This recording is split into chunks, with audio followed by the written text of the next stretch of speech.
Hello. All right, you've finished your sample pack, worked hard on it, and now comes the dreaded checking for errors process.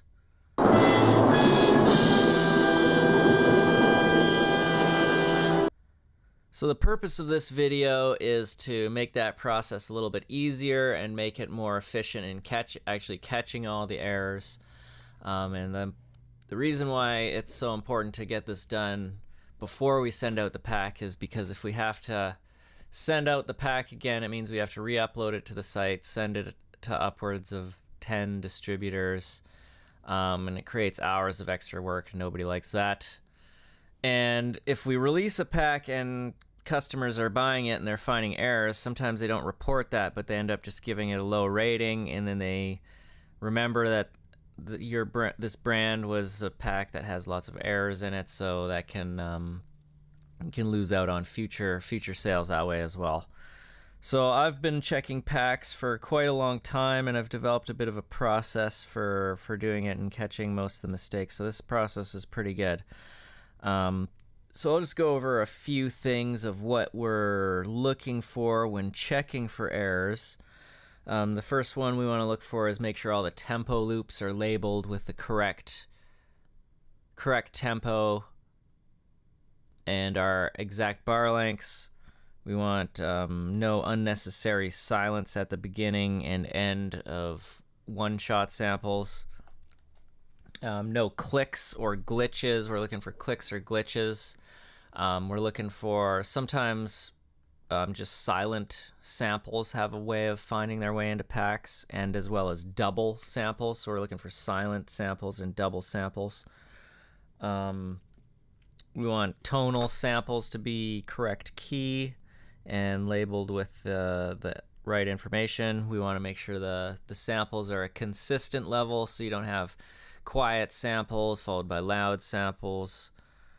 And then you want to make sure, last one is you want to make sure all of the items from the demo track are in fact actually in the sample pack.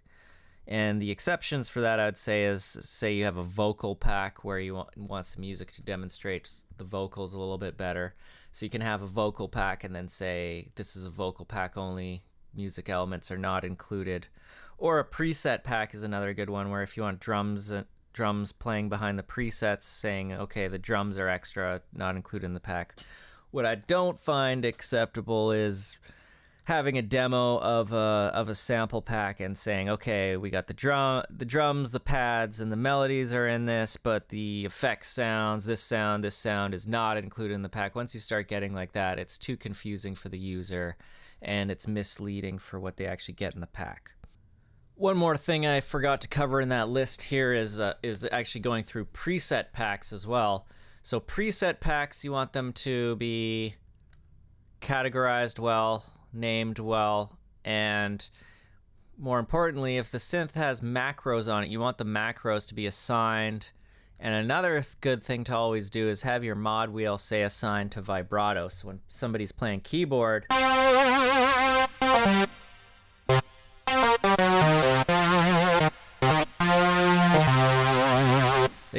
they can quickly add vibrato by putting the mod wheel. Most keyboard players expect that.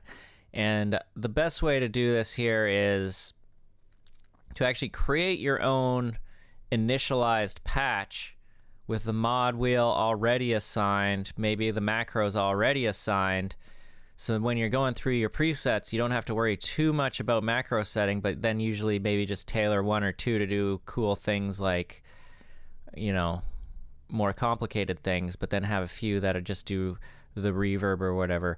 Because people buying preset packs now, they expect the macros to be all assigned and everything. And as well, bonus, you can put your website URL and stuff in there as well, although that's not necessary. But macros, and I'd even say mod wheel, is a good thing to get in habit of always assigning. Just, yeah, because if you picture it from a user's point of view, they buy preset packs. Most preset packs have these macros assigned. If they go and are buying all these packs, then they buy yours and you don't have all your macros assigned, your mod wheel's not assigned, they might be like, oh, this pack's not very professionally produced, and they could give it a low rating. Even if the sounds are all awesome quality, this will just give it a complete and professional finalized look to it. All right, that's it for presets. All right, so I think that's about covering that. I've been rambling, so I'll just get right into it. I like to use FL Studio for checking packs for errors because it's quick. Find a program that works for you, that works quickly. So the key to checking samples is actually loading each individual sound into your program rather than just browsing through them and previewing them. And that can help because the waveform here is really good at revealing errors, and also you can see tempo loops and stuff. So in FL Studio there's waveform view, which is useful, and also I find the spectrum view very useful. Alright, so here we go. So I like FL Studio because I can drag a sample in here, crash, and then I can hit just down an arrow. Oh, let's just refocus the browser. Bad example. Okay, so here we go. So I got the browser focused here. So I just hit down error, down error.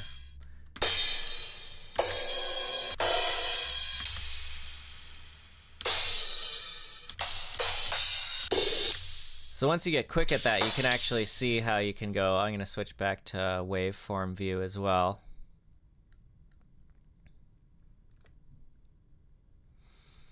Waveform view here. So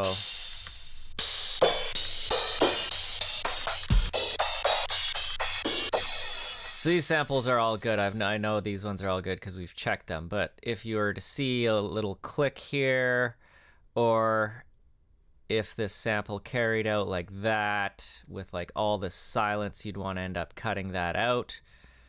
And as well, at the beginning of samples here, don't know if we'll run into any examples, but sometimes you'll see like a little blip of silence here, and you want to cut that out as well. You don't want any silence at the start of the sample. So it sounds like a lot to load up and go through every single sound and load up every sound, but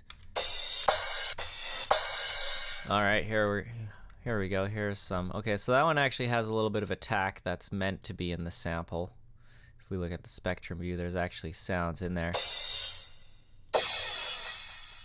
That's why I like the spectrum view as well, is because sometimes it can... Okay, this one looks like there's a bit of silence. Let's go to the spectrum view. So we can actually see there that little bit of attack is actually a good part of the sound there, so that's okay. But yeah, if you want to look for a big silence there, that one appears to have silence, but again, that one's okay. Next thing is for tempo loops, what I do is I actually will load in, set the project to the tempo. No, let's delete that. And actually load the loop in, make sure it is actually tempo, because sometimes you have it labeled the wrong tempo and then you load it in and then it looks like that. No, don't stretch. So having it set to the correct tempo will help that. Okay, so that's another good example here. There's a big zero crossing click at the end of that sample. I know these ones have the zero crossing because this is from before I fixed these ones from Leviathan 2, and the reason for that is, so this loop carries on,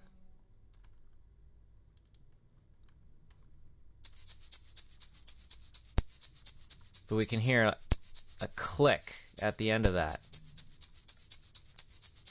And to fix that is just applying a very, very, very short fade out on the end of that sample. And I'll show you a few programs that are good for using that, as well as batch processing, as batch processing and batch naming can make this process really easy.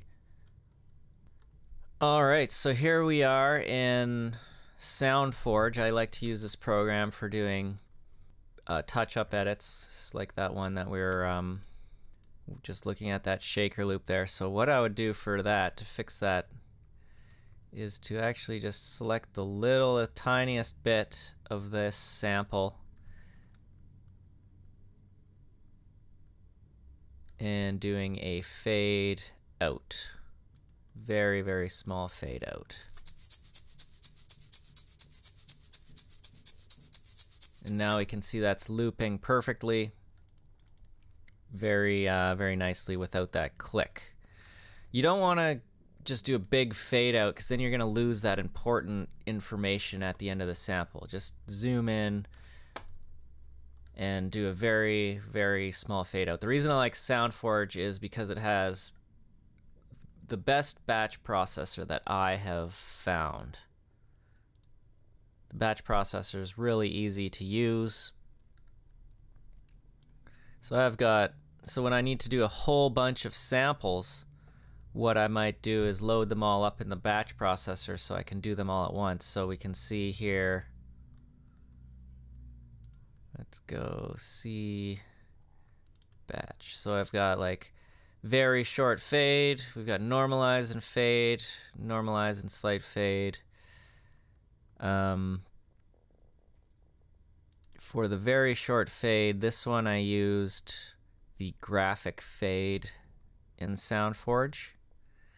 And what that does, the reason I use the graphic fade, this is the fade out. You can actually see, you can barely see a fade out, and that'll do the smallest fade out. Now I won't use this if it's a longer sample because it's by a percentage. This small fade out on, say, like a 10-second sample is going to fade out too much of the sound. So what I would do for that is I would fade out manually the longer samples, because then you can zoom in if you're getting 0 click issues at the end of the sample. Now the graphic fade, I find this works really well for one shots and small loops, say like 2 bars, maybe even 4 bars. And what it is here, I'm going to drag this here. Drag the end, see if I can grab it. Okay, so there's the fade out. So what I did to get that very small fade out, rather than just dragging sides, see now we've got too much of a fade, that's too much. I would load up, go all the way up here,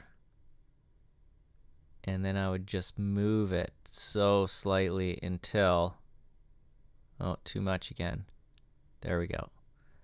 The smallest increment you can actually see.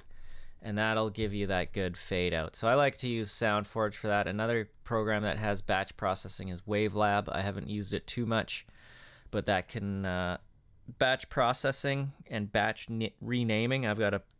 There's a free rename plugin called, or not a plugin, it's a standalone program. It's called Bulk Rename Utility.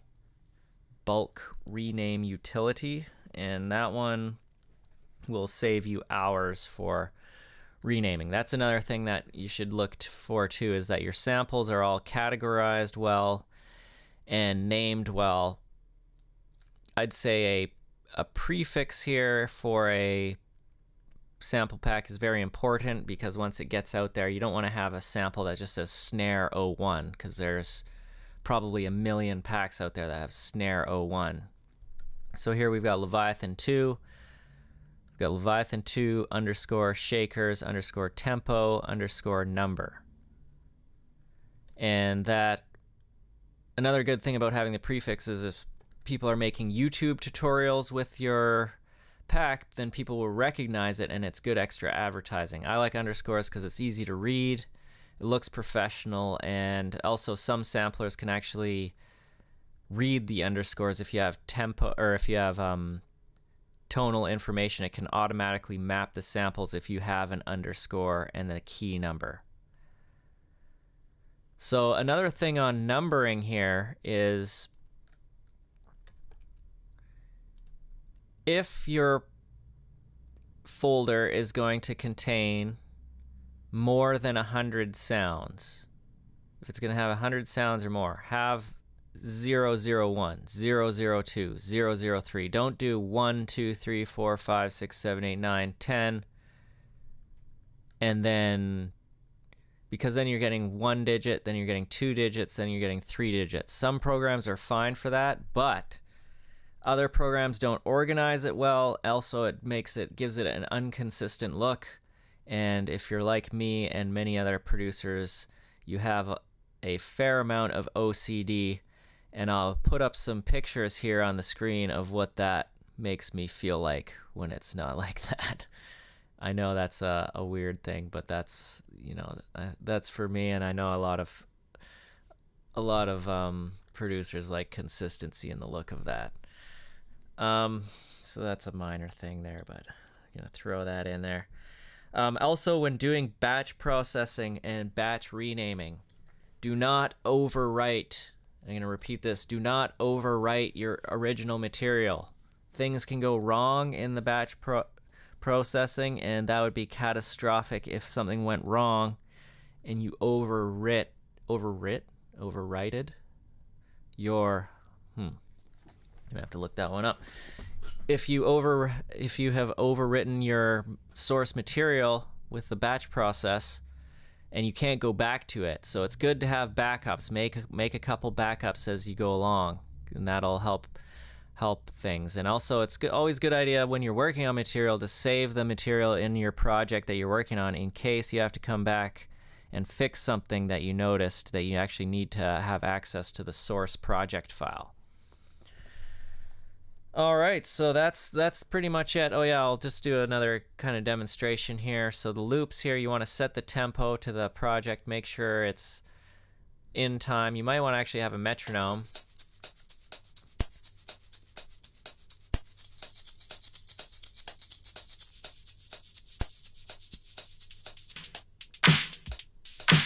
So there's a good example here. We've dragged in a loop that's 115, but we haven't set the project here. But that's what it would sound like. That's what it would sound like if it was out of time and labeled with the wrong tempo. Now for quickly checking, this is probably one of the biggest pains in the pack. Voice cut out there. Checking tonal samples, and there's a couple ways to do this really quickly and really easily.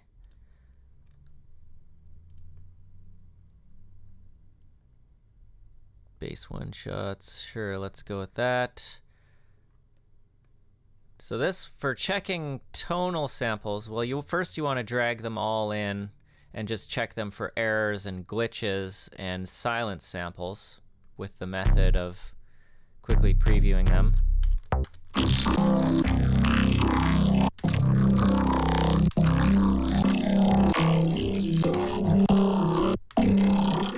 So you can see here they're all faded out to that 0 crossing, so we're not going to get that click. We're not going to get any clicks there. That's not what we want. Now for checking them for tonal samples, what I'll do is I'll just load in a massive here. So I'm playing C here.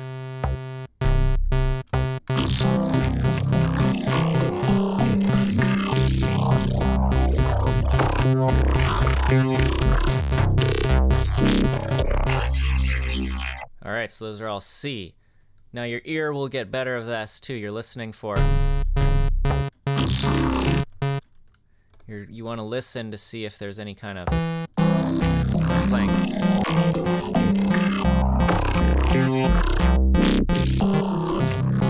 So the sound is going to have a very nice. I'm going to play some sustained samples because this is a lot more noticeable on sustained samples. You're going to have this nice unison sound if the sample is correct and in the right key. If not, you're going to get a...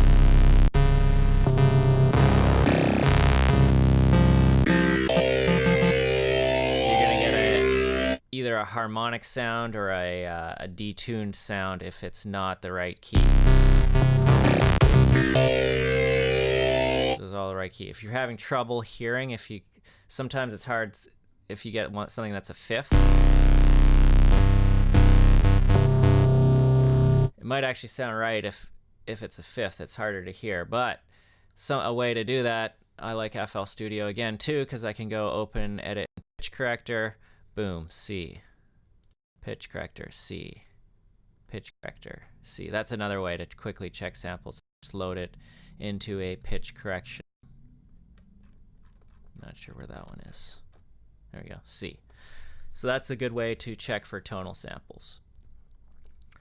Yeah, I think that pretty much covers it. So yeah, the key again, I'm gonna just summarize here, is load every single sample into your music program and look over every single sample. It sounds like a lot of work, but once you get quick at it, it only takes maybe 20 minutes. Less than an hour, if it's a big pack, maybe less than an hour. And then usually what I do is I go through every sound and I have a notepad open. And when I come across an error, I'll write it down. I'll write down all my errors. I won't fix them as I go. I'll write them all down because I want to be in the checking process. I don't want to remove myself from that process. And then at the end, I'll have a list of, say, 20, 30, however many samples are wrong, and then I'll go back and I'll fix them all, because it's easy to fix them all at once because you're already in the program that you're doing the fixes in, rather than keep jumping back and forth. That's going to save you a ton of time. Yeah, so that's my process. It comes down pretty quick. You get faster as it goes on, but it's very important. So do this process of checking your pack for errors at the end of every single pack and make sure that they're produced well, because now, you know, the sample pack business is booming right now. You want to make a good name for yourself. You want people to buy your packs, and not only that, you want people to buy your packs, love your pack, and come back for when you put out your next pack because they liked your first pack so much. All right, thanks for listening to my rambles. Bye-bye.